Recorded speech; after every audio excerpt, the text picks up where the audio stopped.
Okay, thank you everyone and welcome to my class. As you know that I am an assistant professor in the Department of English, Krishna Chandra College, Etampur, Birbhum. And this is our actually online class for the summer recess, as you all know.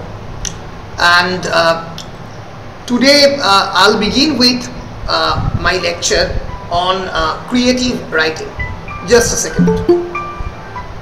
Hello. আপনি এসছেন? দাঁড়ান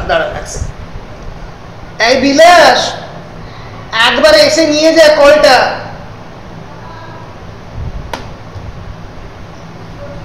একবার শীততলা থেকে গিয়ে তুই নিয়ে আয়, আমি অনলাইন ক্লাসে আছি, বুঝলি? হ্যাঁ এসে গেছে। হ্যাঁ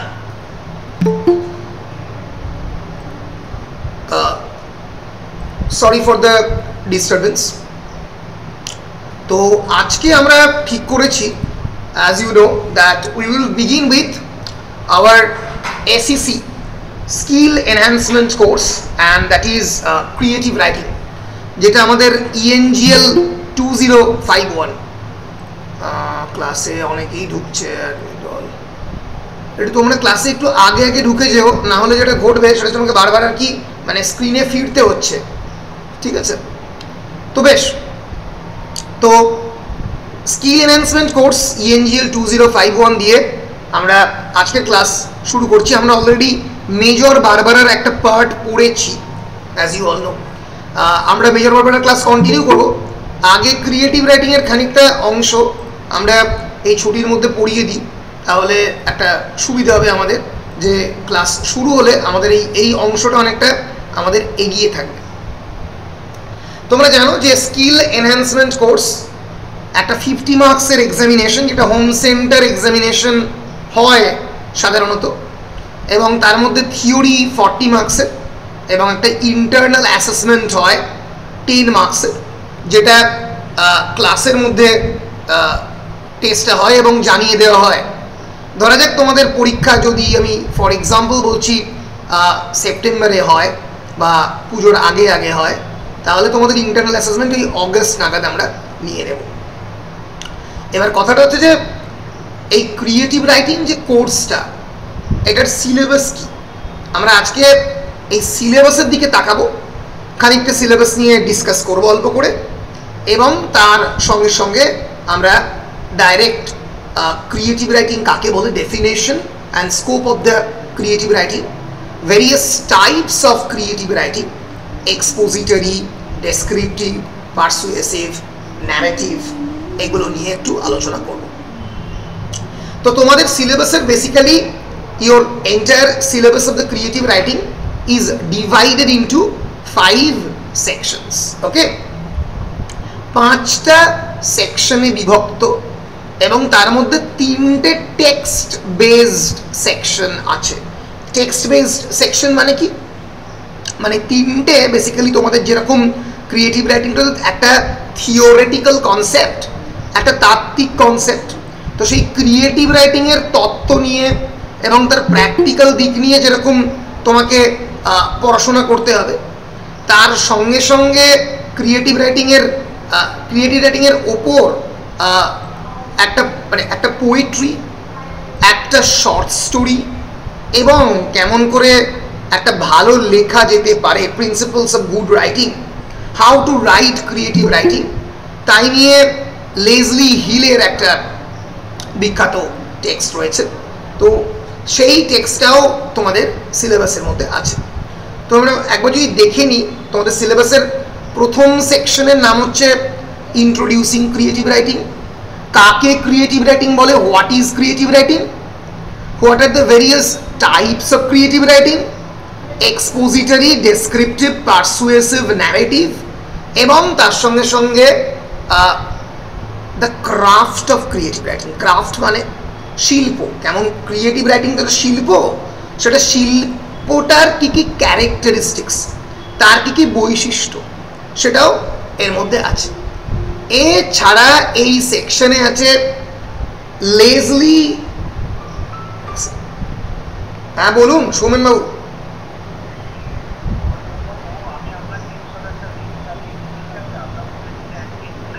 আচ্ছা বেশ বেশ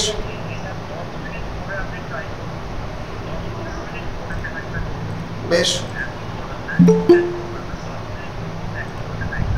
বেশ হ্যাঁ আমি 1 ঘন্টা আমি না না আমি 1 ঘন্টার মধ্যেই করে দিচ্ছি ঠিক আছে হ্যাঁ আপনি 10-15 মিনিট পরে একবার ট্রাই করুন policy number date of birth দিয়ে বেশ হয়ে যাবে বেশ বেশ থ্যাংক ইউ থেকে পাঠানোর করে দিই থ্যাংক ইউ সো মাচ ঠিক আছে বেশ বেশ আমাকে 10 মিনিট বাদে একবার তোরা রিমাইন্ড করবি তো আমাকে একটা পেমেন্ট করতে হবে 10 মিনিট বাদে না করলে ওটা এক্সপায়ার করে যাবে আমাকে তোরাই একটু মনে করাবি এখন বাজে ধরা যাক 7:36 তো আমাকে 7:46 নাগাদ একটা মনে করাবি ঠিক আছে বেশ 1 সেকেন্ড দাঁড়াতো এই বিলাস আমাকে ওই আমার একটা ট্যাবলেট আছে ওই যে লেখার যে রাইটিং প্যাডটা ওটা একবার দে তো ওটা প্রিন্টারের ওপর আছে আমি আনতে ভুলে গেছি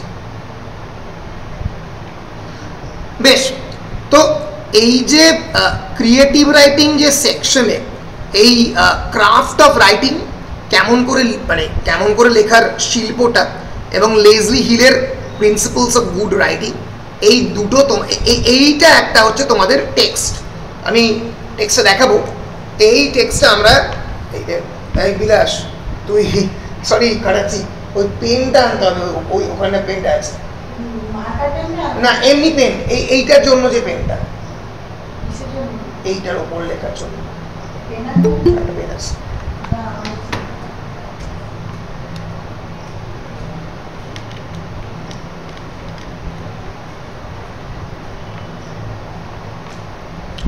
ফলে এই যে কিভাবে আসছে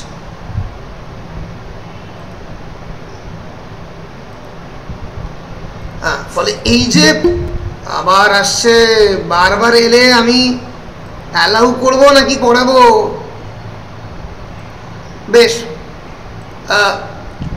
লেজলি হিলের প্রিন্সিপলস অফ গুড রাইটিং এই টেক্সটটা তোমাদের পড়তে হবে এটা আমি পড়াবো তো ফলে তোমাদের যে সিলেবাসটা সেটা এই টেক্সট বেসড মানে একদিকে তোমাদের শেখাচ্ছে কেমন করে ক্রিয়েটিভ রাইটিং কালো মতো এই মানে যার কোনো নিব নেই বেসিক্যালি ওই ওপরে যে ড্রয়ার নয় অনেকগুলো পেন যেখানে নিয়ে গেছিলাম ওটার মধ্যে আছে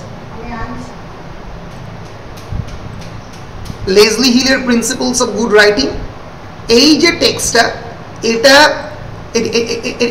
টেক্সট এটা বেসিক্যালি একটা এসে এবং এইখানে রয়েছে একটা পোয়েম উইলিয়াম ওয়ার্ডসওয়ার্থের ড্যাফোডিলস যেটার মধ্যে দিয়ে আমরা খানিকটা মানে কেমন করে একটা সত্যিকারের ভালো পোয়েট্রি লেখা হয় এবং কি মানে পোয়েট্রির মধ্যে ফিগারেটিভ ল্যাঙ্গুয়েজ থাকে ইমেজারি থাকে সেন্সারি ডিটেল থাকে রিদম থাকে রিপিটেশন থাকে সেই জিনিসগুলো দেখবো ফলে তোমাদের সিলেবাসটা ডিজাইন হয়েছে একদিকে থিওরিটিক্যাল কনসেপ্ট তার সঙ্গে একটা টেক্সট একই রকমভাবে কেমন করে শর্ট স্টোরি লিখতে হয় তার থিম তার পয়েন্ট অফ ভিউ তার ক্যারেক্টার সেটিং প্লট কাকে বলে সেগুলো যেমন আছে তার সঙ্গে সঙ্গে ও হেনরির the gift of the Magi বিখ্যাত একটা টেক্সট শর্ট স্টোরি সেইটা তোমাদেরকে পড়াচ্ছে through reading this short story এই ছোট গল্পটা পড়ে তোমরা এই short story theme point of view character setting plot এইগুলো কেমন করে অ্যাপ্লাইড হচ্ছে এই টেক্সটের মধ্যে সেটা তোমরা বুঝতে পারবে এছাড়া ওটা নয় কালো এটা এইচপি কিন্তু এইটার জন্য আলাদা তুই পুরোটা নিয়ে চলে আয় একটা কালো রঙের পেন আছে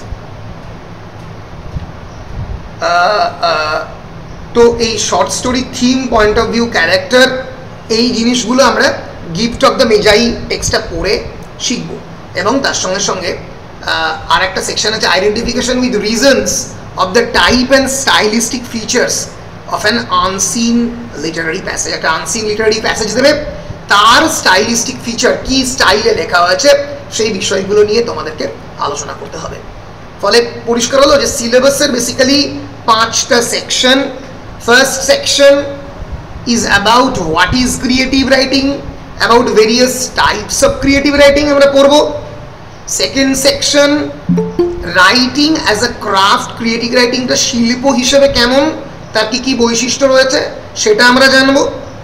তারপরের সেকশনে আমরা পড়বো হচ্ছে একটা বিখ্যাত পোয়েট্রি,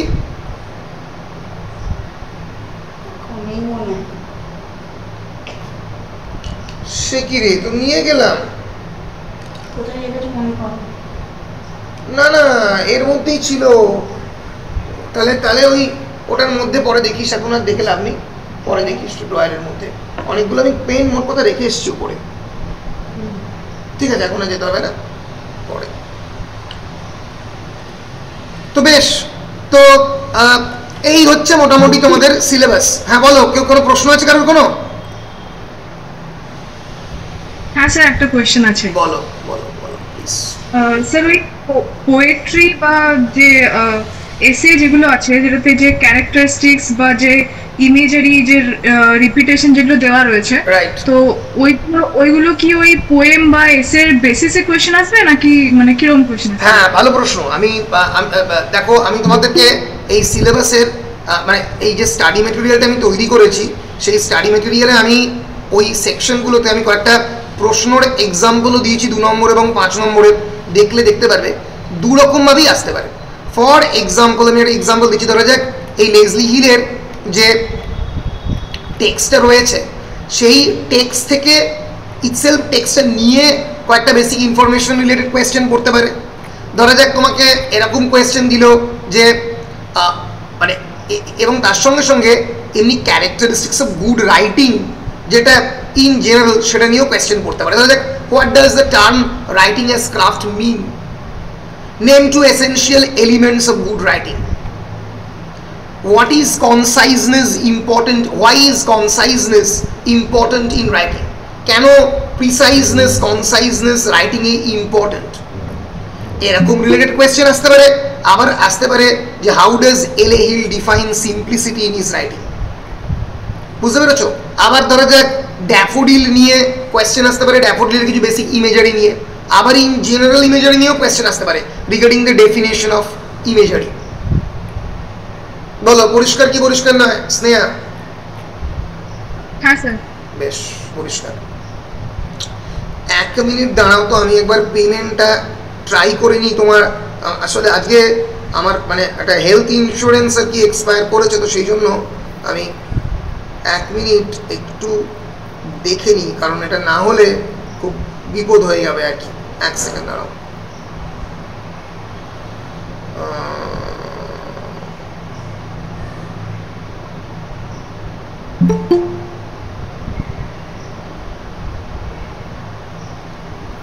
কেউ এটা জয়েন করার চেষ্টা করছে, দাঁড়াও জয়েন করে দিই।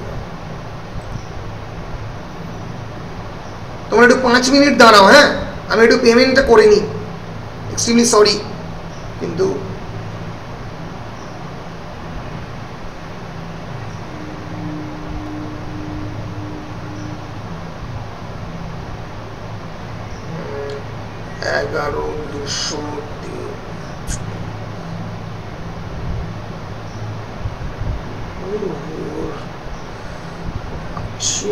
পলিসি 11,230 বেশ 11,230 190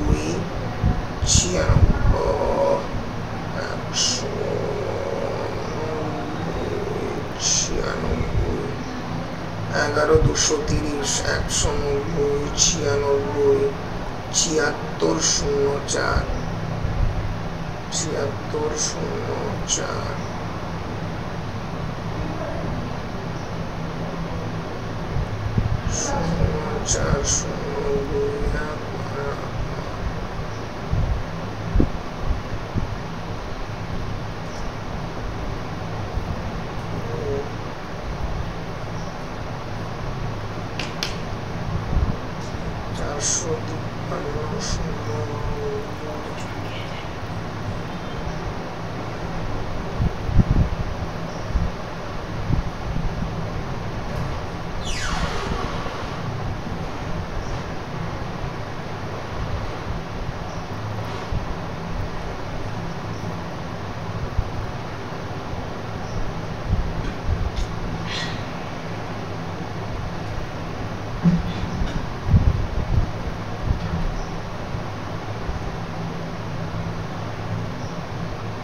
হ্যাঁ পেমেন্ট করতে যাচ্ছি, পে নাওতে যাচ্ছি, কিন্তু করতে গিয়ে বলছে installments date are not available. মানে এখনো পেমেন্টটা হচ্ছে না। আপনি এক কাজ করুন তো, আপনাকে আমি কি বলছি আমাকে একবার ছবিটা তুলে পাঠাতে পারবেন? হ্যাঁ স্ক্রিনশট পাঠিয়ে দিলাম আপনাকে। বলছি installment dates are not available. আমি তো 10 মিনিট এই দেখুন এইটা দেখাচ্ছে আমাকে। ঠিক আছে, আমি কথা বলছি, বলে আপনাকে জানাবো। হ্যাঁ তার আগে অবধি আমাকে যে স্ক্রিনশটটা দেখাচ্ছে সেটা আমি দেখাচ্ছি, পে নাও বলে এই স্ক্রিনশটটা দেখাচ্ছে, আমি আপনাকে সেটাও পাঠালাম, কিন্তু এইটা দেখাচ্ছে, কিন্তু তারপরে পে নাও করতে গেলে ওই ইনস্টলমেন্ট ডিটেলস নট অ্যাভেলেবল ওটা দেখাচ্ছে। ঠিক আছে, আমি কথা বলছি। হ্যাঁ কথা বলে জানান। আমি কথা বলে জানাবো।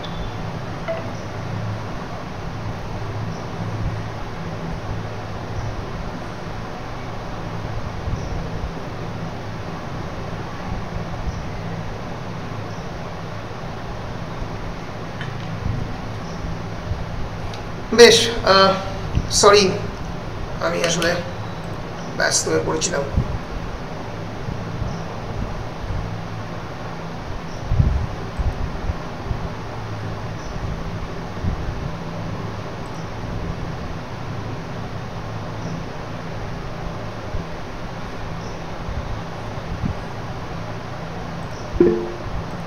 দাঁড়াও,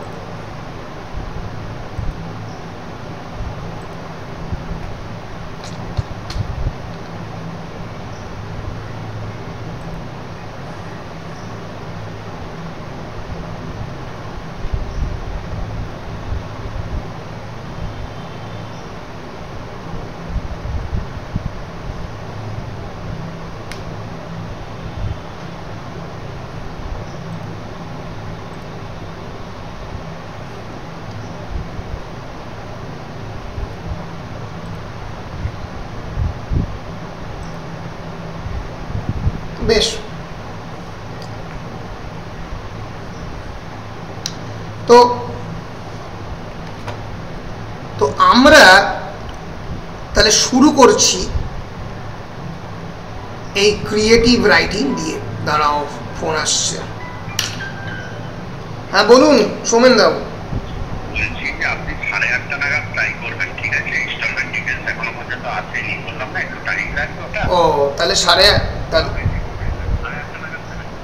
বেশ বেশ বেশ পেয়ে যাবো তাই তো? বেশ বেশ বেশ, থ্যাংক ইউ থ্যাংক ইউ। বেশ, তো এবার তোমরা আমাকে একটা জিনিস প্রথমে বলো, সেটা যে what do you mean by creative writing? তোমরা ক্রিয়েটিভ রাইটিং বলতে কি বোঝো এটা আমাকে বলো, যারা ক্লাসে রয়েছে একটু বলো। ইমাজিনেটিভ কিছু আইডিয়াস বা ইমোশনস কে এক্সপ্রেস করা বা রাইট মানে রাইট, ওয়ার্ডসে লেখা। Very good. সো স্নেহা বলছে express something which is imaginative. Imagination মানে to some extent fictional, খানিকটা FICTIONAL, fictional, খানিকটা কল্পনা শক্তি দিয়ে লেখা। এবার যে মুহূর্তে আমি বলছি ইম্যাজিনেটিভ, তার মধ্যে ভেরিয়াস জনরা আসছে, পোয়েট্রি আসছে, নভেল আসছে, short story আসছে।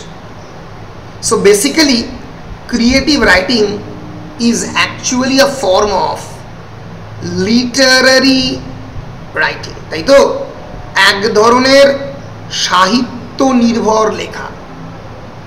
ধরা যাক ফর এক্সাম্পল আমি একটা 19th century বেঙ্গল নিয়ে 19th century বেঙ্গল নিয়ে একটা 19th century বেঙ্গলের independence movement, revolution, armed revolution of Bengal against the ব্রিটিশার্স, তাই নিয়ে আমি একটা চরিত্র তৈরি করলাম, বিনয় বাদল দীনেশের চরিত্র। যদিও বিনয় বাদল দীনেশ 19th centuryতে পড়ছে না, আমি একটা চরিত্র তৈরি করলাম যে ব্রিটিশের বিরুদ্ধে লড়ছে, এবং তাকে নিয়ে একটা উপন্যাস লিখবো বলে ঠিক করলাম। সেটা কি ক্রিয়েটিভ রাইটিংয়ের অন্তর্গত হবে? বলো হবে না হবে না হবে না হবে, কারণ মানে সেটা তো একটা নভেল, তাই না? ফলে ফিকশনাল তো হচ্ছে না। ফিকশনই তো হচ্ছে। কেন ফিকশন হচ্ছে না? আমি ভালো করে বুঝো, আমি বলছি তার জীবন, আমি তার জীবন নিয়ে একটা উপন্যাস লিখব, জীবন ভিত্তিক উপন্যাস, ঠিক আছে? আমি যদি বলতাম যে আমি একটা প্রবন্ধ লিখব বা এসে লিখব, তাহলে সেটা হতো না। বুঝতে পেরেছিস? বল পরিষ্কার কি পরিষ্কার নয়? স্যার এসএসও তো ফিকশনাল হতেই পারে, যেমন এসএসও ইলিয়া, সেটা that is a completely different genre, সেটা পার্সোনাল এসে। কিন্তু ইন জেনারেল একটা এসে নন ফিকশনাল হয়, ইন জেনারেল। ফিকশনাল এসে হয় নাকি তা নয়, যেরকম রোম্যান্টিক পিরিয়ডে চার্লস ল্যাম্ব ফিকশনাল এসে লিখেছেন, কিন্তু in general essays are considered as a non fictional genre. বল পরিষ্কার কি পরিষ্কার নয় স্নেহা? না স্যার আরেকবার বলুন। আমি তোকে দাঁড়া, আমি তোকে একটা জিনিস দেখাই।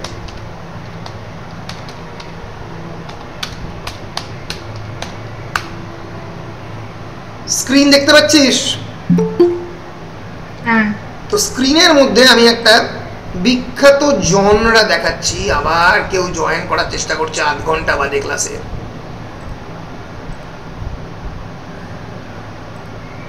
ছবি কি জয়েন করছে? তো এই যে বিখ্যাত জনরা, ধরা যাক এই জনরাটার নাম হচ্ছে হিস্টোরিক্যাল ফিকশন। পরিষ্কার? এবার এই হিস্টোরিক্যাল ফিকশনটা কি? এটা বেসিক্যালি বাংলায় যাকে বলে ঐতিহাসিক উপন্যাস। এটা এমন একটা জনরা যার মধ্যে হিস্ট্রিও রয়েছে, কিন্তু it is written in the fictional tone. আমি একটা এক্সাম্পল দিচ্ছি, তোরা যদি পড়ে থাকিস, বঙ্কিমচন্দ্র চট্টোপাধ্যায়ের আনন্দমঠ, এই উপন্যাসটা বেসিক্যালি ভারতবর্ষের ফ্রিডম যে মুভমেন্ট তার একদম প্রথম দিকের কাহিনী। বা ওয়াল্টার স্কটের লেখা বিখ্যাত যে বই আইভেনহো, এগুলো প্রতিটাই হিস্টোরিক্যাল ফিকশনের জনরার মধ্যে পড়ে। কোনো একটা ইতিহাসের ঘটনা অবলম্বনে সেটাকে ফিকশনালাইজ করা, পুরো ডায়ালগগুলো কমপ্লিটলি ইম্যাজিনারি। বুঝতে পেরেছিস? ধরা যাক ইলিয়াড একটা বেসিক্যালি হিস্টোরিক্যাল ফিকশন, বিখ্যাত এপিক পোয়েম, হিস্টোরিক্যাল ফিকশনের উপরে বেস করে লেখা, যেটা সত্যি ট্রয়ের যুদ্ধ নিয়ে লেখা, কিন্তু পোয়েমের ফর্মে লেখা। তাহলে এটা ইলিয়াড তো ক্রিয়েটিভ রাইটিং এর মধ্যে পড়বে নাকি পড়বে না? Mahabharata is definitely based on history, it's an epic poem based on history, but সেই হিস্টোরিক্যাল ক্যারেক্টারগুলো হয়তো কোনোদিন ছিল, কিন্তু একটা মাইথো পোয়েটিক্যাল টোনে লেখা। তাহলে মহাভারত ক্রিয়েটিভ রাইটিং এর পর্যায়ে পড়বে কি পড়বে না? বল পরিষ্কার? হ্যাঁ পড়বে স্যার। আরেকটা কি বলছিস? সম্প্রীতি কি বলছে? পড়বে স্যার। অলডাস হাক্সলি? না আজকে বলছি, শুনতে পেলাম না, কি বলছিস? বললাম পড়বে। পড়বে, বেশ। সেই একই রকম ভাবে বিখ্যাত স্কটিশ নভেল, স্কটিশ যে সমস্ত লেখা আমাদের ওয়াল্টার স্কটের, ওয়েভারলে, রব রয়, এগুলো বিখ্যাত হিস্টোরিক্যাল ফিকশন প্রতিটাই। ফলে এগুলো সবই ক্রিয়েটিভ রাইটিংয়ের পর্যায়ে পড়ছে। এবং ডেফিনেটলি যে কোনো কবিতা ক্রিয়েটিভ রাইটিংয়ের পর্যায়ে পড়বে, যে কোনো নাটক ক্রিয়েটিভ রাইটিংয়ের পর্যায়ে পড়বে। Basically any form of imaginative exercise, any form of writing which is generally meant for entertainment and not for academic journalistic purpose, সেগুলো প্রতিটাই ক্রিয়েটিভ রাইটিং এর ফরম্যাটের মধ্যে পড়বে। বল পরিষ্কার? হ্যাঁ sir.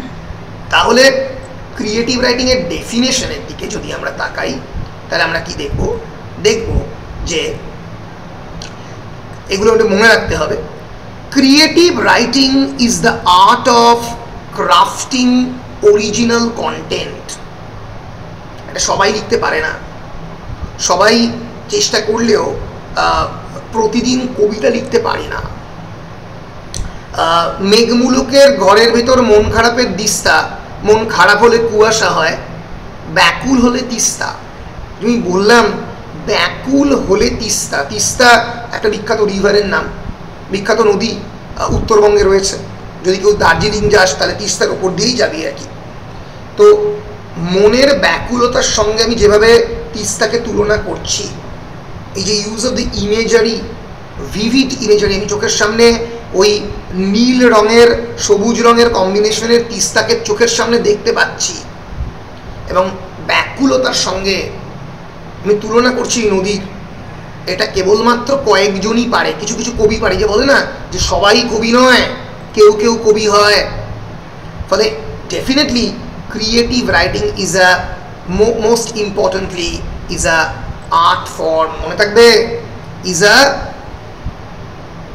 Art form. Creative writing নয় কোনগুলো? ধরা যাক একটা এসে ক্রিয়েটিভ রাইটিং নয়, বা ধরা যাক ফর এক্সাম্পল একটা news paper report, news paper report, এটা কি ক্রিয়েটিভ রাইটিং? বল কি রে? হ্যাঁ স্যার, ক্রিয়েটিভ রাইটিং হবে, কারণ একটা এটা একটা সত্য ঘটনা অবলম্বন আর কি, সে আর কি সেটাকে তার মতন করে প্রকাশ করছে। ওরে এটা কি করে ক্রিয়েটিভ রাইটিং হবে?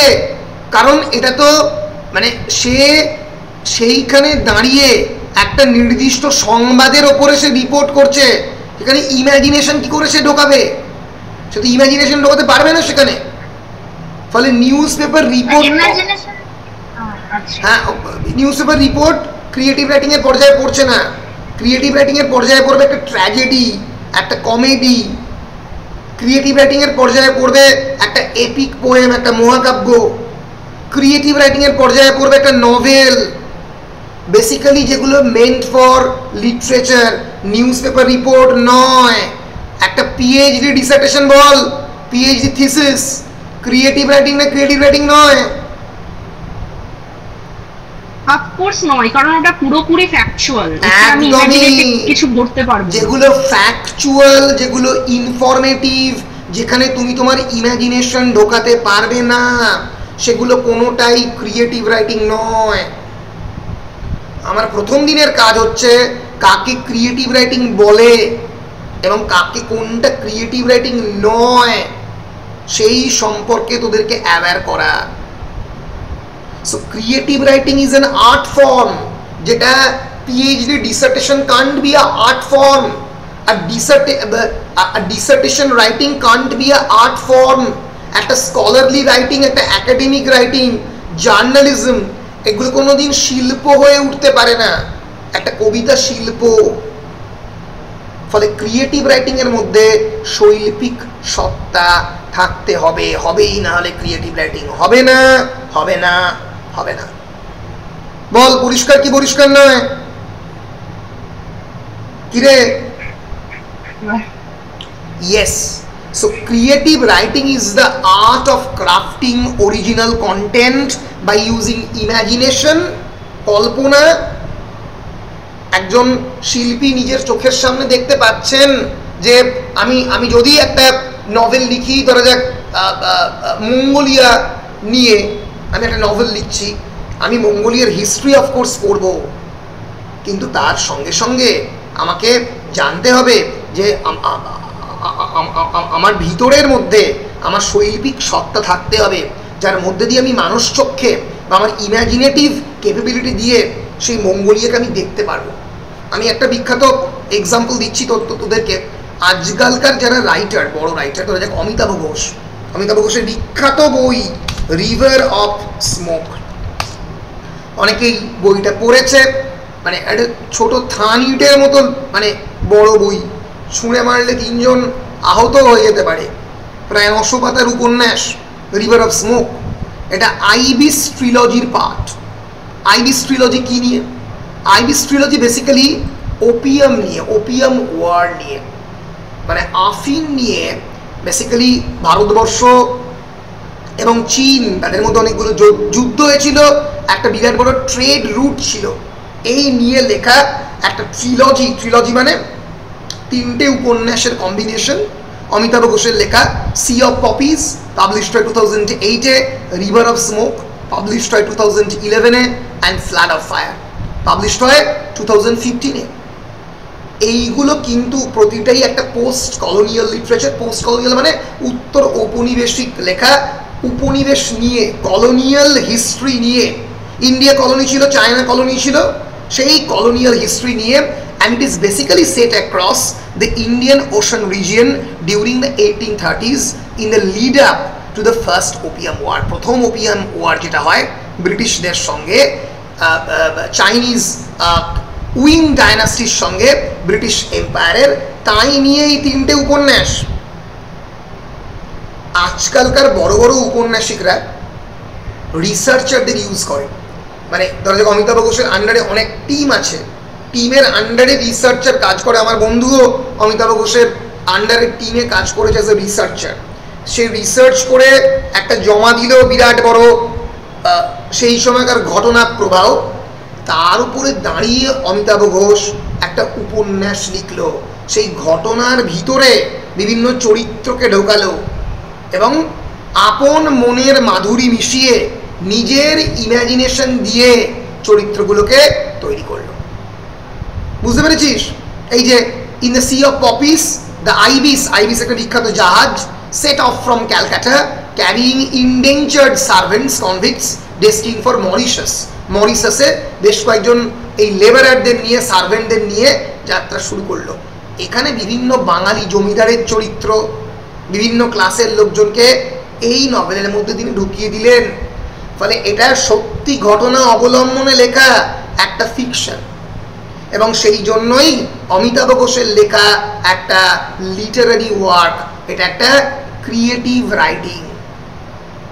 বল পরিষ্কার কি পরিষ্কার নয়?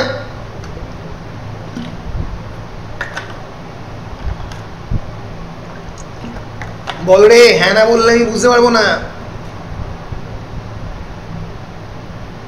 বল,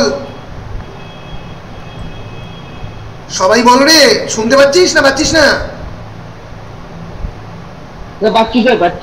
তাহলে তোরা কি বুঝতে পারলি আমি কি বলতে চাইলাম? যে কি করে একটা লেখা ক্রিয়েটিভ রাইটিং হয়। অমিতাভ ঘোষের এই যে পার্টিকুলার উপন্যাসটা, এটা হিস্ট্রি অবলম্বনে, এর মধ্যে রিসার্চ রয়েছে, কিন্তু basically it is imaginative. Basically চরিত্রগুলোর হয়তো অনেকটাই কোনো ঐতিহাসিক অস্তিত্ব নেই, অনেকের আছে অনেকের নেই, ফলে এটা একটা ক্রিয়েটিভ রাইটিং। বলো রূপকথা, ক্লিয়ার? হ্যাঁ স্যার। বেশ। স্নেহা, ক্লিয়ার? হ্যাঁ স্যার। বেশ। তাহলে ক্রিয়েটিভ রাইটিং এর মধ্যে কি থাকবে? এন্টারটেনমেন্ট থাকবে, and it should have the literary flair to express ideas, emotions and stories. গল্প, ন্যারেটিভ এলিমেন্ট থাকবে লেখার মধ্যে, বৃত্তান্ত থাকবে, গল্প বলার ঢং থাকবে। ফলে creative writing refers to a form of writing that goes beyond the bounds of the technical, academic, journalistic or professional writing. Technical writing, example দেয় টেকনিক্যাল রাইটিং এর, ধরা যাক আমি একটা HP ল্যাপটপ কিনবো, HP ল্যাপটপের সঙ্গে আমাকে যে ব্রোশিওর দেবে, যেখানে HP ল্যাপটপের ডেসক্রিপশন থাকবে, that is an example of the technical writing. Projector কিনবো, প্রজেক্টরের সঙ্গে একটা ব্রোশিওর দিতে পারে, বা একটা এক্সট্রিমলি কোনো একটা টেকনিক্যাল বিষয় নিয়ে যদি লেখা হয়, that is a technical writing. Academic writing, আমার যে বইগুলো রয়েছে, আমি যে তোদের জন্য একটা টেক্সট বুক লিখেছি, দ্যাট ইজ একাডেমিক বুক, ঠিক আছে? জার্নালিস্টিক রাইটিং, জার্নালিজম, সাংবাদিকতা। প্রফেশনাল রাইটিং, বিভিন্ন প্রফেশনের সঙ্গে যে রিলেটেড লেখা হয় তাকে পেশাদার লেখা বলে। ডাক্তারদের ক্ষেত্রে যে প্রেসক্রিপশন বা যে প্রেসক্রিপশনে যে শিট তারা দেয়, পেশেন্টদের ডেইলি রিপোর্টিং, ইঞ্জিনিয়ারদের ক্ষেত্রে তাদের ড্রাফট একটা বাড়ির, এগুলো প্রতিটাই প্রফেশনাল রাইটিংয়ের পরে। মধ্যে পড়ে, এগুলো কোনোটাই টেকনিক্যাল রাইটিং নয়। Technical writing goes beyond the boundary of the technical, academic, journalistic, professional writing. Creative writing goes beyond the boundary of the technical, academic, journalistic and professional writing. বল পরিষ্কার কি পরিষ্কার নয়? ক্লিয়ার তো?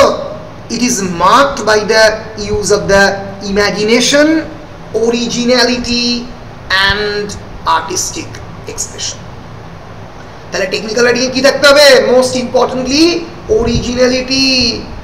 তার মধ্যে থাকতে হবে এটার মানে এটা যে এই লেখাটা অন্যদের থেকে ডিফারেন্ট, এই লেখাটা আসল, নিজের মাথা থেকে বেরোনো আইডিয়া, এবং তার মধ্যে আর্টিস্টিক এক্সপ্রেশন থাকতে হবে। বল অনন্যা। স্যার বলছি যে তার মানে যেগুলো ফিকশনাল সেগুলোই ক্রিয়েটিভ রাইটিং, আর যেগুলো নন ফিকশনাল বা সায়েন্টিফিক সেগুলো ক্রিয়েটিভ রাইটিং নয়? সেগুলো ক্রিয়েটিভ রাইটিং নয়, মোটামুটি এটা বলা যেতে পারে। ফিকশনাল মানে তার মধ্যে ক্রিয়েটিভ রাইটিং এর এলিমেন্ট থাকবে, ঠিক আছে? ফিকশনাল রাইটিং মানেই to some extent creative writing. এবার what are the various key important features of the creative writing? দেখ ভালো করে।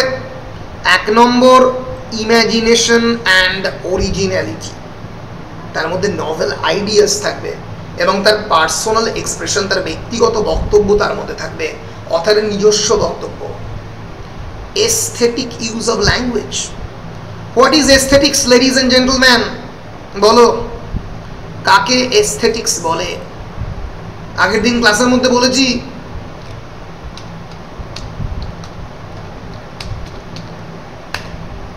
aesthetics কে নন্দন তত্ত্ব, যে কোনো ধরনের appreciation of beauty. Absolutely brilliant. Actually, aesthetics is a branch of the philosophy which concerned around the nature and the principle and appreciation of beauty. বাংলায় যাকে বলে সৌন্দর্য বিদ্যা।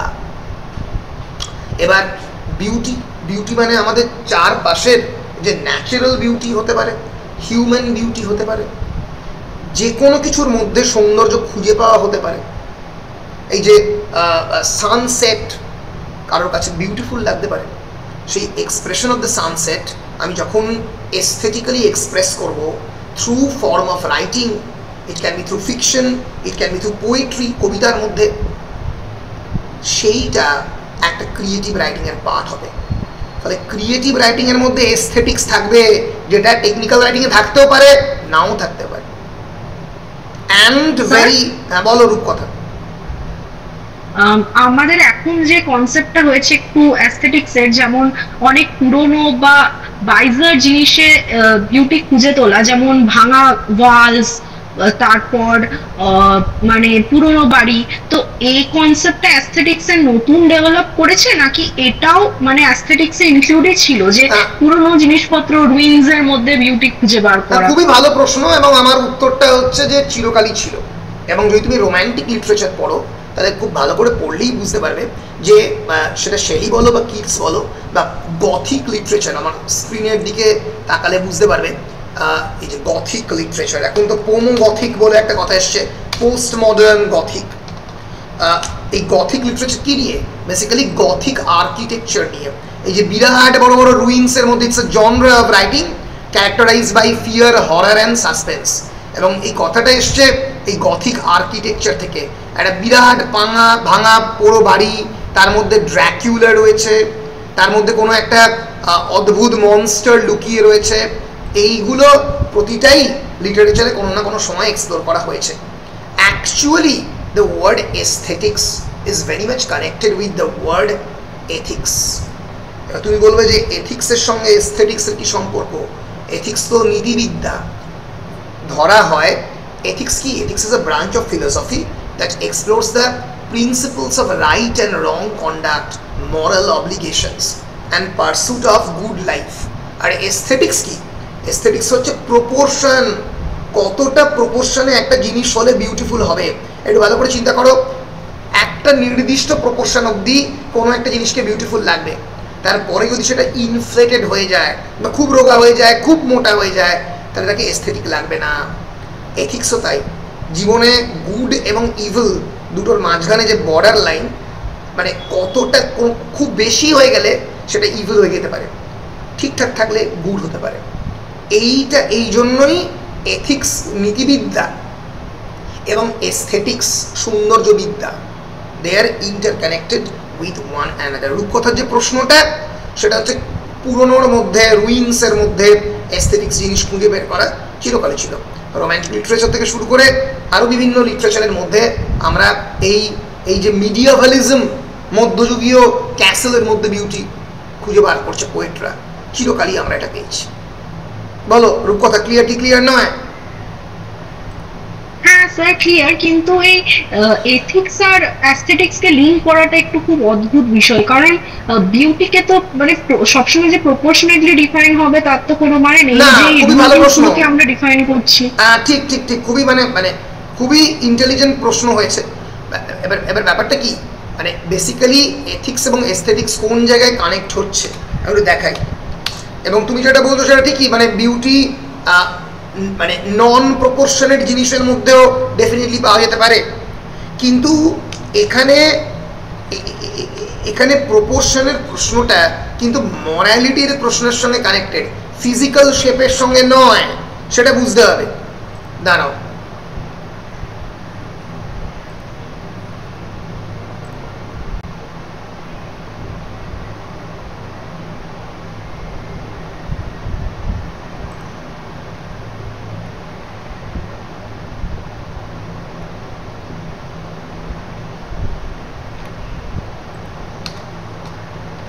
দাঁড়াও, দে আর কানেক্টেড।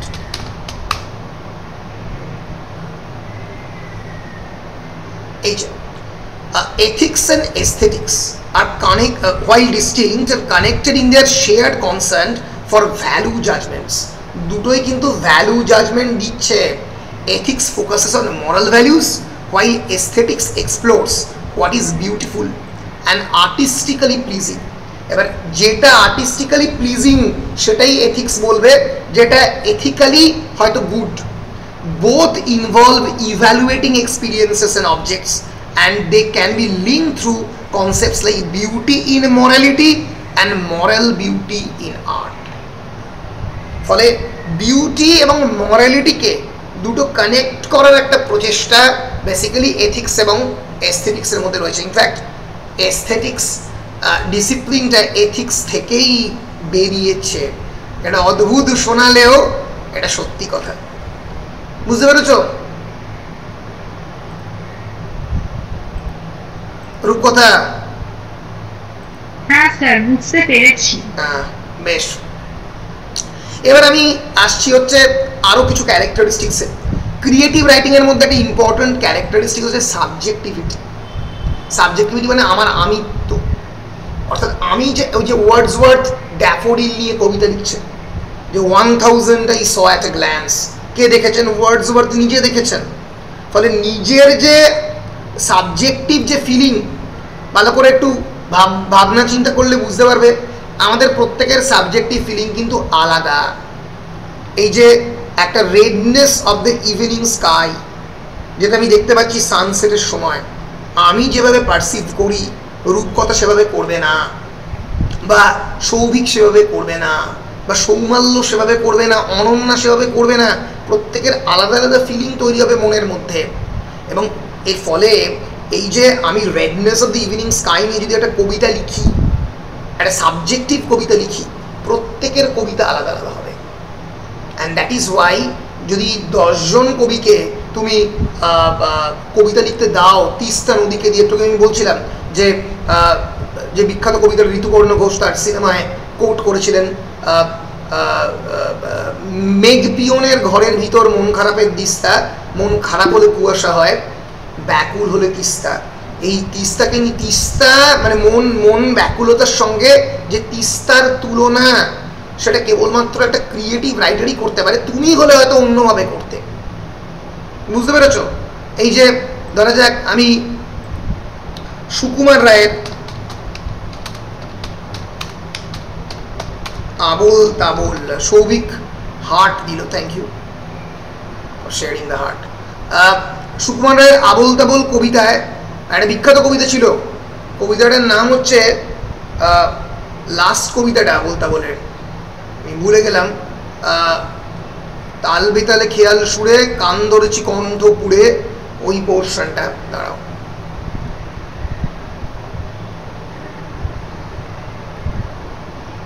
এই যে প্রথম কবিতাটি ধরা যাক, আয়রে ভোলা খেয়াল খোলা স্বপন দোলা নাচিয়ে আয়, আয়রে পাগল আবোল তাবোল মত্ত মাদল বাজিয়ে আয়, আয় যেখানে খ্যাপার গানে নাইকো মনে নাইকো সুর, আয়রে যেথায় উধাও হাওয়ায় মন ভেসে যায় কোন সুদূর।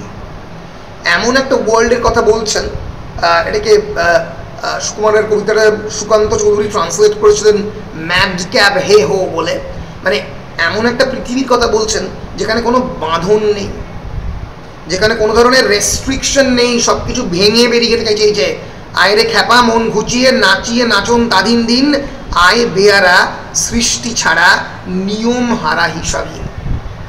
একটা ক্রিয়েটিভ রাইটারের অ্যাকচুয়ালি মনের মধ্যে কোনো নিয়ম থাকে না, কোনো রেস্ট্রিকশন থাকে না, একটা মানে ফ্রেন্জি অ্যাবাউট ম্যাডনেস এই ব্যাপারটা থাকে।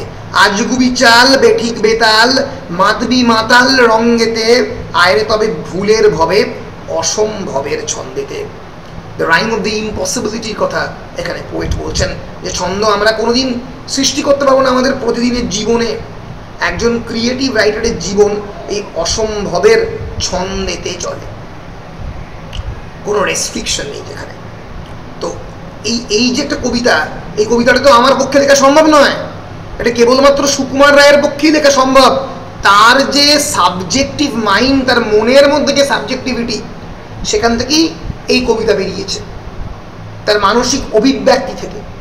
ফলে ক্রিয়েটিভ রাইটিংয়ের একটা বিরাট বড় ফাউন্ডেশনাল স্টোন হচ্ছে subjectivity reflects your personal insights and your emotional depth.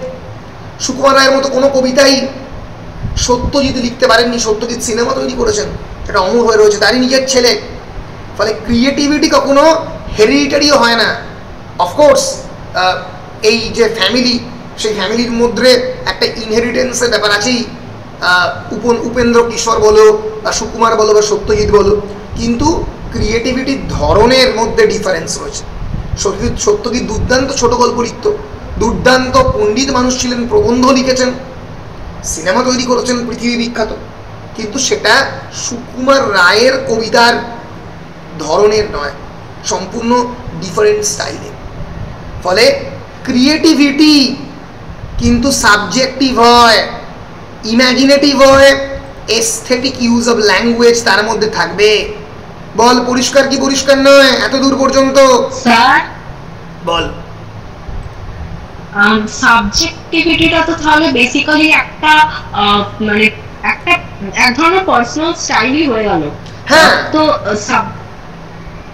তো এবার সাবজেক্টিভিটিটাকে এরকম ধরা যাবে না যে যখনই একটা ক্রিয়েটিভ রাইটিং কেউ লিখবে তখন তো একটা পার্টিকুলার টপিক বেস করে লিখবে। এই যে কেউ ক্রিয়েটিভ রাইটিং লিখছে স্কাইকে রোমান্টিসাইজ করে, তো সেটাকে সাবজেক্টিভিটি না। সাবজেক্টিভিটি হচ্ছে আমার পার্সপেক্টিভ, আমার দৃষ্টিভঙ্গি, আমি কোন লেন্সে স্কাইটাকে দেখছি, সেটা সাবজেক্টিভিটি। এবার আমি যখন কম্পেয়ার করব একটা লিটারারি ওয়ার্ককে, সেই মুহূর্তে আমার স্কাই নিয়ে আমার কাছে যা যা লিটারারি ওয়ার্ক আছে, তাহলে যে স্কাইলারকে নিয়ে ওয়ার্ডসওয়ার্থ তো লিখেছে, কিটসও লিখেছে, স্কাইলারকে নিয়েই দুটো লেখা ডিফারেন্ট কবিতা। এই দুজনের স্কাইলার্কের যে ভিশন কমপ্লিটলি আলাদা। একজনের স্কাইলার্ক আকাশে ঘুরে বেড়ায়, মানে যে স্কাইলার্কের হয়তো কোনো ফিজিক্যাল অস্তিত্বই নেই, আর একজনের স্কাইলার্ক মাটিতে নামে। ফলে ভিজুয়ালাইজেশনে ডিফারেন্স আসে, এইখানেই সাবজেক্টিভিটি ইম্পর্ট্যান্ট। আমাকে রূপকথাকে সৌভিককে যদি একসঙ্গে কবিতা লিখতে দেওয়া হয় টেবিল নিয়ে, বা কৃষ্ণচন্দ্র কলেজকে নিয়ে, তিনটে ডিফারেন্ট কবিতা হবে, হতে বাধ্য। তার রাইম আলাদা হবে, তার ভিশন আলাদা হবে, তার থিম্যাটিক এলিমেন্টস আলাদা হবে, তার ল্যাঙ্গুয়েজ আলাদা হবে। তো এগুলো কোত্থেকে বেরোচ্ছে? এগুলো তার হিউম্যান মাইন্ড বা তার সাবজেক্টিভিটি থেকে বেরোচ্ছে। তিনজনের সাবজেক্টিভিটি, তিনজনের পার্সপেক্টিভ আলাদা বলে তিনটে ডিফারেন্ট কবিতা সৃষ্টি হচ্ছে। পরিষ্কার তাহলে সাবজেক্টিভিটি এক ধরনের পার্সোনাল স্টাইল, এক ধরনের পার্সোনাল রিফ্লেকশন, স্টাইল না বলে আমি মনের বহিঃপ্রকাশের কথা সাবজেক্টিভিটিতে বলবো। সাবজেক্টিভিটিতে আমরা এক্সাক্ট ডেফিনেশন দেখে নেব। ফিলোসফিক্যালি সাবজেক্টিভ এবং অবজেক্টিভ এই দুটো কথা নিয়ে প্রচুর আলোচনা হয়। অবজেক্টিভ কোয়েশ্চেন্স মানে কি? অবজেক্টিভ কোয়েশ্চেন মানে 2 নম্বরের প্রশ্ন ধরা যায়, যেগুলো শর্ট কোয়েশ্চেন্স, যেখানে নাম্বারের পার্থক্য দুজন টিচার যদি নাম্বার দেয় মোটামুটি ধরা যাক 2 দেবে যদি ঠিক লেখো। কিন্তু সাবজেক্টিভ কোয়েশ্চেন্স 10 নম্বর 20 নম্বর, সেখানে আমার দেওয়া মার্কস আর অন্য কোনো একজন স্যারের দেওয়া মার্কসের মধ্যে 2-3 নম্বরের ডিফারেন্স হয়ে যেতে পারে। আমি যেখানে 10-এর মধ্যে 6 দেব বা 8 দেব, অন্য কেউ তাতে 2-3ও দিতে পারে যারা আগেকার দিনের পুরনো টিচার। ফলে something is subjective if it is dependent on a mind. এবার এর মধ্যে সাবজেক্টিভিটির মধ্যে অনেক কিছু থাকে। দেখ, বায়াসেস, বায়াস মানে আমার নিজস্ব প্রেজুডিসড বক্তব্য, পারসেপশন, আমার পারসেপশন থাকবে ইমোশন থাকবে, অ্যাঙ্গার, লাভ, ওপিনিয়ন্স, আমার বক্তব্য থাকতে পারে, ইম্যাজিনেশন থাকবে, কনসিয়াস এক্সপিরিয়েন্স থাকবে। এই সব কিছু নিয়ে subjectivity. While objectivity, if it can, objective আর কি ভেরিফায়েবল ট্রুথ, যাকে তুমি ভেরিফাই করতে পারবে 2 + 2 = 4, it is objective. It can be confirmed independently of a mind, মন ছাড়াই যাকে কনফার্ম করা যেতে পারবে। Sun rises in the east, সত্যি ইস্টে ওঠে, it's a scientific claim, objectivity. বল পরিষ্কার কি পরিষ্কার নয়? স্যার বায়াসটা একবার বলে দিন তো। বায়াস মানে হচ্ছে যে আমার প্রেজুডিস, যে পারসেপশন। ধরা যাক রামমোহন রায়ের সময় অধিকাংশ ব্রাহ্মণরা মনে করত যে সতীদাহ প্রথা ঠিক, মনে করতো তো সতীদাহ প্রথা সেই সময়ে একটা এস্টাবলিশড সোশ্যাল নর্ম ছিল, যেটা পরবর্তীকালে একটা রিজেক্টেড ইনস্টিটিউশনে পরিণত হয়। এখন কি সতীদাহ প্রথা হবে? হবে না।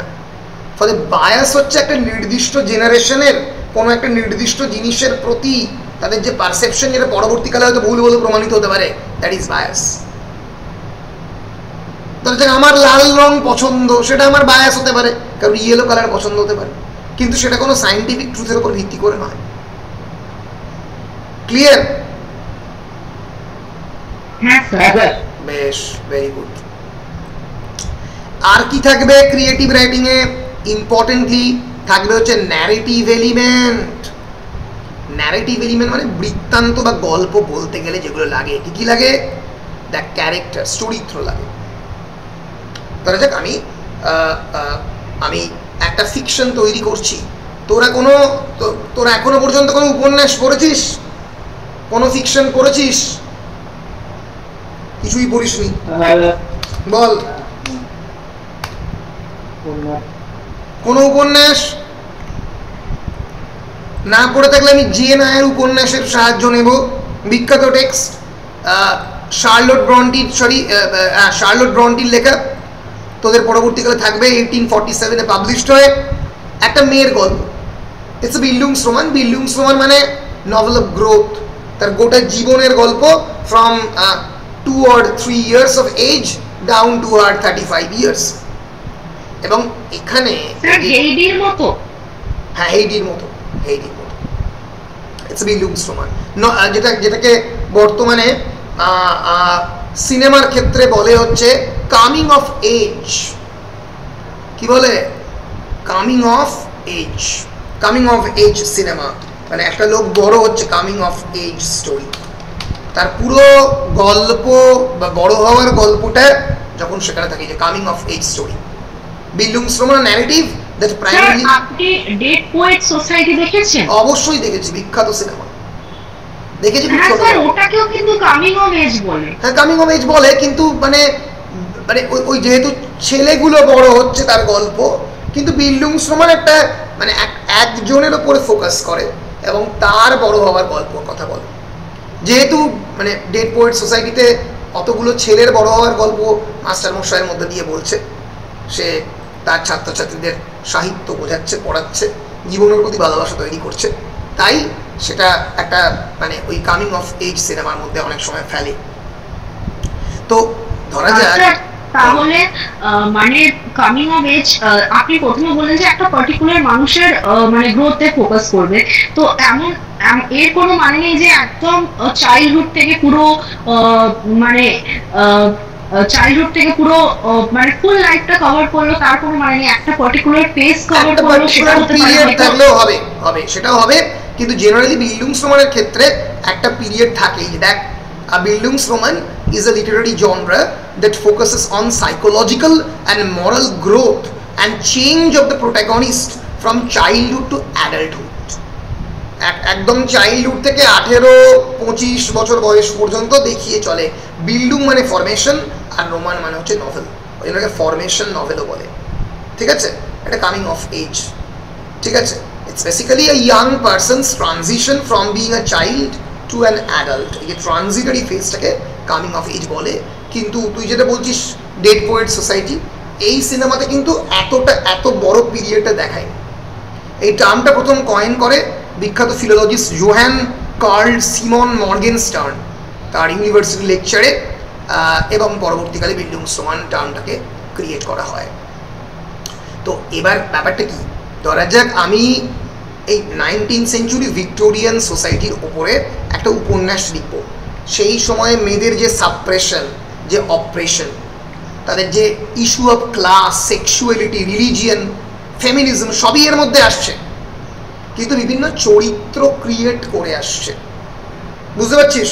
আমি যদি 19th সেঞ্চুরি ভিক্টোরিয়ান সোসাইটির সেক্সুয়ালিটি বা রিলিজিয়ান নিয়ে একটা প্রবন্ধ লিখি, সেটা কিন্তু এসে হবে, তার মধ্যে কোনো ফিকশনাল ক্যারেক্টার থাকবে না।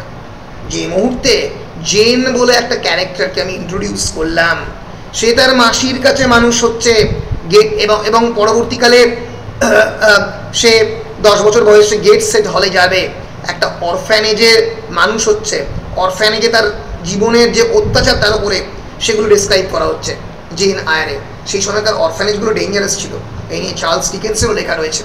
কিন্তু আমি এই লেখার মধ্যে দিয়ে ভিক্টোরিয়ান অরফ্যানেজ বা 19th সেঞ্চুরি ইংলিশ অরফ্যানেজ সম্পর্কে জানতেও পারছি অনেক তথ্য, কিন্তু এই তথ্যগুলোই এখানে শেষ কথা নয়।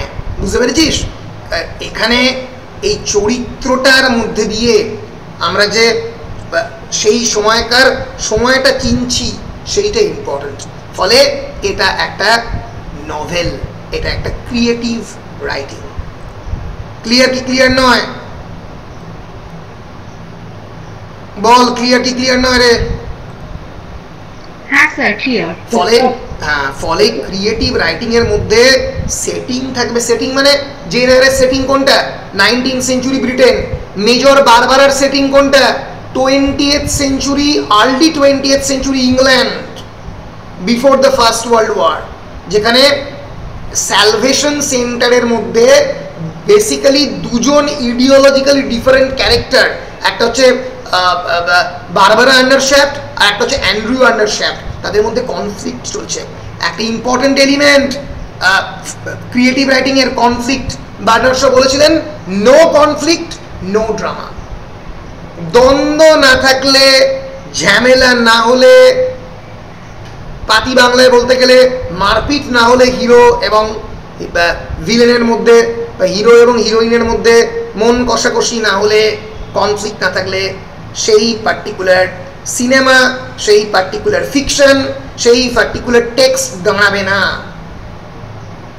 তাহলে ন্যারেটিভ এলিমেন্টের মধ্যে কি থাকতে হবে? চরিত্র, ক্যারেক্টার্স, সেটিং কোন জায়গায় সেট করা হয়েছে, প্লট মানে হচ্ছে গল্পটার যে বেসিক ফ্রেমওয়ার্ক যার উপরে গল্পটা দাঁড়িয়ে রয়েছে, দ্যাট ইজ প্লট। কনফ্লিক্ট হচ্ছে চরিত্রের মধ্যে দ্বন্দ্ব, আর ফাইনালি শেষ হবে রেজলিউশন দিয়ে। রেজলিউশন মানে যখন গল্পটা শেষ হবে, গল্পটা মানে একটা মিলের মধ্যে দিয়ে শেষ হবে, রেজলিউশন অফ দ্য কনফ্লিক্ট। হ্যাঁ সৌমেন বাবু, আপনি এখন একবার চেষ্টা করে দেখুন। দেখছি এখন দেখছি, ঠিক আছে। এই রেজলিউশনের মধ্যে দিয়ে গল্পটা শেষ হবে। আর কি থাকবে? ইমোশনাল এলিমেন্ট থাকবে, ঠিক আছে, কান্না, হাসি। এই these are the examples of the creative writing. Fiction, poetry, creative non fiction, এমনকি পার্সোনাল এসেও এরা ক্রিয়েটিভ রাইটিং এর মধ্যে রাখছে, বললাম ল্যাম্বের। কিন্তু শুধু এসে নয়, ড্রামা, স্ক্রিন প্লে মানে যার উপরে সিনেমা তৈরি হয়, ফ্ল্যাশ ফিকশন মানে একটা বিশেষ ধরনের ফিকশন। আমরা দেখে নেব ফ্ল্যাশ ফিকশনের এক্স্যাক্ট মানেটা। Flash fiction is a very short story fiction, typically under 1500 ওয়ার্ডস, 1500 শব্দের মধ্যে। যত গ্যালিলিওকে বন্দি করলো পৃথিবী ঘুরছে, ফ্ল্যাশ ফিকশন। গ্যালিলিওকে বন্দি করেও পৃথিবীর ঘোরা বন্ধ করতে পারছে না। পৃথিবী তো মাধ্যাকর্ষণ শক্তির জন্য সূর্যের চারপাশে ঘুরছে, এটা তো তুমি মানে গ্যালিলিওকে বন্দি করলে তো তুমি সত্যটাকে বন্দি করতে পারবে না। ফলে ফ্ল্যাশ ফিকশনের এগুলো প্রতিটাই ক্রিয়েটিভ রাইটিং এর এক্সাম্পল। বল পরিষ্কার কি পরিষ্কার নয়? হ্যাঁ। বেশ, তো এত দূর আমরা রাখছি, বল। এই যে আপনি এক্ষুনি ফ্ল্যাশ ফিকশনটা বললেন গ্যালিলিওর এক্সাম্পল দিয়ে, বাট স্যার ওটা তো মানে গ্যালিলিও তো পুরোপুরি ফ্যাক্ট ডিসকভার করেছিল না। না, কিন্তু আমি ভালো করে বোঝ, গ্যালিলিওকে বন্দি করলো পৃথিবী ঘুরছে, এই যে ছোট্ট একটা আমি একটা কি ছোট কবিতা বা একটা ছোট আইডিয়ার কথা বললাম, এই যে লেখাটা, এইটাই বলছি ফ্ল্যাশ ফিকশন। আমি গ্যালিলিওকে ফ্ল্যাশ ফিকশনের পার্ট বলছি না, বুঝতে পেরেছিস? হ্যাঁ স্যার। একটা আইডিয়া। বল বল বল বল। হ্যাঁ, আর ওই মানে কামিং অফ এজ, আমি এক্ষুনি কামিং অফ এজ এর ফিল্মসটা দেখছিলাম, তো ফিল্মের ক্ষেত্রে coming of age concept actually different. ওটা বেসিক্যালি একটা টিন ফিল্মস গুলোকে বেসিক্যালি সবকিছু কামিং অফ এজে ভরে দেয়, মানে ওই টিনেজ থেকে অ্যাডাল্টহুডের গ্রোথটা, ওটাই কামিং অফ এজ বলছে। হতে পারে এটা সিনেমার ক্ষেত্রে হতে পারে। আচ্ছা, আসলে মুশকিলটা হচ্ছে, আমি আরো ক্লাসটা কন্টিনিউ করতে চাই, কিন্তু মুশকিলটা হচ্ছে আমাকে একটা প্রিমিয়াম ভরতে হবে আর কি আমার হেলথ ইন্স্যুরেন্সে। তো আমি এখানে ক্লাসটা শেষ করছি, আমি কালকে আবার ক্লাসটা কন্টিনিউ করব, ঠিক আছে? তোরা মোটামুটি বুঝতে পারছিস আমার কথা? কোনো অসুবিধা নেই কোথাও? বল। বেশ, আমি মোটামুটি এই রেকর্ডিংটা আমি রেকর্ড করলাম, আমি স্টপ